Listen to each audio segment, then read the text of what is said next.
A Tale of Two Cities is the third season premiere, and 50th episode overall, of the American Broadcasting Company, ABC's serial drama television series Lost. The episode was written by co-creators/executive producers J.J. Abrams and Damon Lindelof, based on a story by Lindelof and directed by executive producer Jack Bender. The episode begins with the introduction of Juliet Burke, Elizabeth Mitchell, and the barracks. The character of Jack Shepherd, Matthew Fox, is featured in the episode's flashbacks. This is the only episode of the series other than the pilot to have been co-written by J.J. Abrams. When the episode first aired on October 4, 2006, in the United States, it was watched by an average of 19 million American viewers, making it the fourth most watched episode of the week. It premiered to generally positive reviews, with many praising Mitchell's new character. Plot: flashbacks. In Jack's flashbacks, Jack is going through a divorce from his wife Sarah, Julie Bowen. He demands to know who she has been dating, but she refuses to tell him, so he spies on her and steals her cell phone. He proceeds to call every number in her phone, and his father Christian Shepherd's, John Terry, cell phone rings. After following Christian to an Alcoholics Anonymous meeting, Jack accuses him of sleeping with his wife and physically attacks him. After Jack is arrested, Sarah pays his bail. She tells him Christian is no longer sober, and also tells him now he has something to fix. She then leaves with an unidentified man. On the island, new character Juliet Burke, Elizabeth Mitchell, prepares for a book club meeting in a modern suburban home. The club is in a heated discussion of Stephen King's Carrie, when they are interrupted by what sounds like an earthquake. The group leaves Juliet's house and Ben Linus, Michael Emerson, previously known as Henry Gale to the survivors, appears along with Ethan Rom, William Mapother, looking up to watch Oceanic Flight 815 break apart in mid-air. Ben quickly orders Goodwin, Brett Cullen, and Ethan to join the survivors, stay undercover, and provide lists in 3 days. The camera zooms out to reveal that the suburb is actually on the island and is inhabited by the others, while in the background the smoke trail of the midsection and tail section of Flight 815 can be seen. Kate Austen, Evangeline Lilly, wakes up on the floor of a locker room. Tom, MC Gainey, allows her to have a shower and afterwards, forces her to change into a dress, after which she is led to an elegant breakfast on the beach with Ben, who tells her to put on handcuffs before she can eat. She asks him why he is doing this, and he tells her that he wanted to give her something pleasant to remember, as the next 2 weeks will be very unpleasant. James Sawyerford, Josh Holloway, wakes up in a cage in the jungle. A teenager, Carl, Blake Bashoff, in a nearby cage initially ignores Sawyer but then later expresses interest in Sawyer's camp and unlocks his cage then Sawyer's. However, they are both caught and Tom makes Carl, who is now beaten and bloody, apologize to Sawyer before taking the teen away. Sawyer figures out the mechanical puzzle in his cage, though Tom says it only took the bears 2 hours. Kate is then put in Carl's, now empty, cage. Jack wakes up in a cell in the Hydra station, where Julia gently interrogates him. At one point Jack attacks her and attempts to escape, holding an improvised weapon at her throat. He orders her to open a door, but she refuses to comply, claiming that doing so would kill them both. Ben appears and agrees that opening the door will kill them all. Jack throws Juliet away, and then opens the door. As Ben dashes back through the door he came in, water starts rushing into the hallway. Juliet helps Jack struggle into an adjoining room, tells him to push a button which she had previously mentioned was for emergencies. He does so and she knocks him unconscious. When he awakes, she shows Jack a file which she says contains documents about his entire life. Juliet asks Jack if he has any questions about Sarah. After a pause, he asks, "Is she happy?" Juliet replies yes, and walks outside, and Ben congratulates her on a job well done. Production. Casting. A Tale of Two Cities was the first episode to introduce the character of Juliet. The actress who plays her, Elizabeth Mitchell, was cast in the late July 2006 as a new series regular, who was meant to be a possible love interest for Jack. Mitchell has commented her first or second day of shooting was the opening sequence, when the others watched Oceanic 815 fall out of the sky.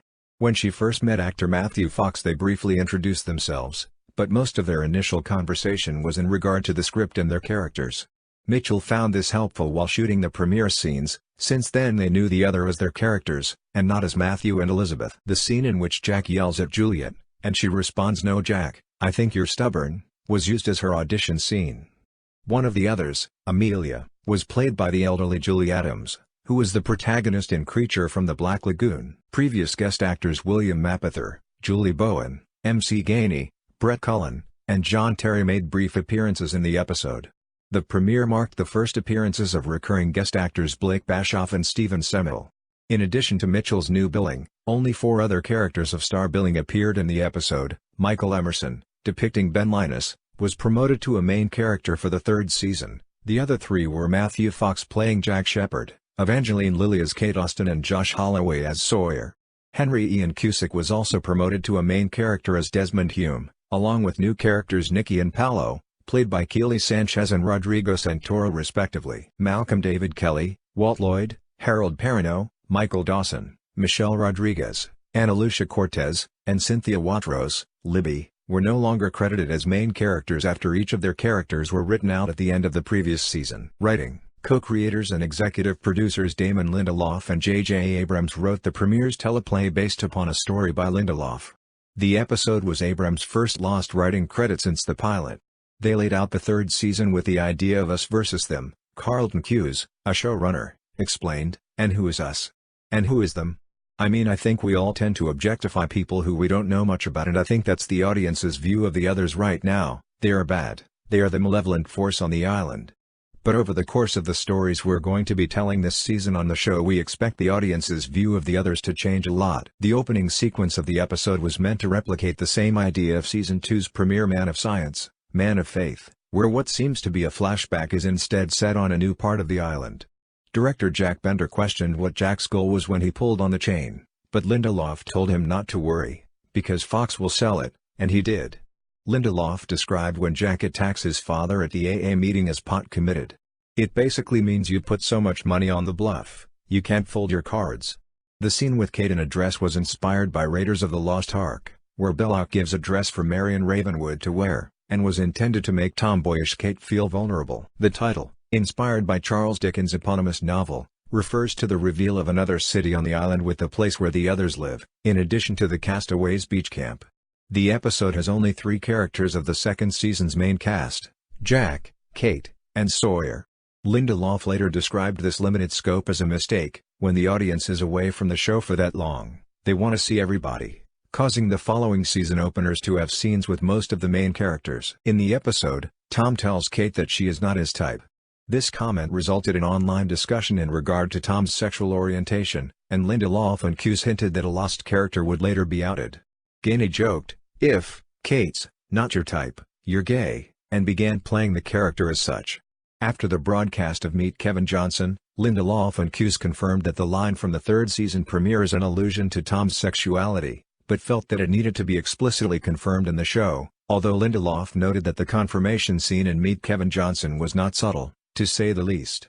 The beginning of the episode featured a scene where Juliet and Amelia discuss Ben's feelings for Juliet, which was shot but deleted. This scene was later made into the 12th Lost, Missing Pieces mobisode, The Envelope. Filming. The exterior of the Hydra was shot in an abandoned theme park, which art director Andrew Murdoch thought it fit as a location for the kind of blocky, 80s-style architecture, where everything was aged, industrial, and a little bit larger, and a little bit unusual.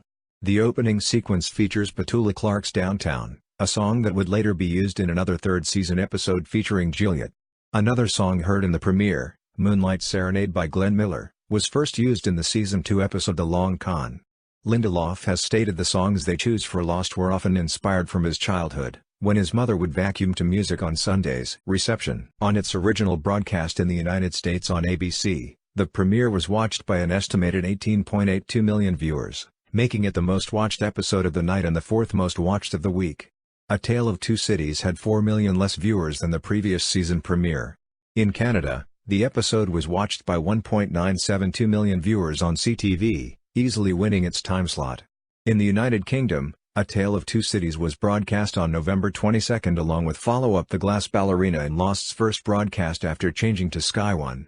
With 1.549 million viewers, it was most watched program of the week on the non-terrestrial channels. IGN's Chris Carabot rated the premiere 9/10, calling the peek into the life of the others exceptionally done and the non-appearance of the other survivors a smart move. Carabot also praised Jack's flashbacks, writing previously, "Jack has been written as the white knight and reluctant hero who everyone looked to in their time of need. The more chinks they show in Jack's armor, the better, the more human he becomes." He called Juliet a promising new character who will hopefully add a new dimension to the others this season, and concluded his review by calling the episode a solid season opener. Robert Bianco from USA Today praised the opening scene and called the episode a fine start for a great series but with reservations. Bianco wished Jack would win one again for the team, and was fearful that Lost could eventually become like Alias, a series that became so entranced by its puzzle and its villains that it let the main characters vanish behind them. On a list of Lost episodes, the Los Angeles Times ranked A Tale of Two Cities number 66 out of 113 episodes, explaining it was not bad. The introduction of Juliet is a killer, and Jack raging against the others is fun. But many of the big revelations, Ben's name, for example, aren't very well handled.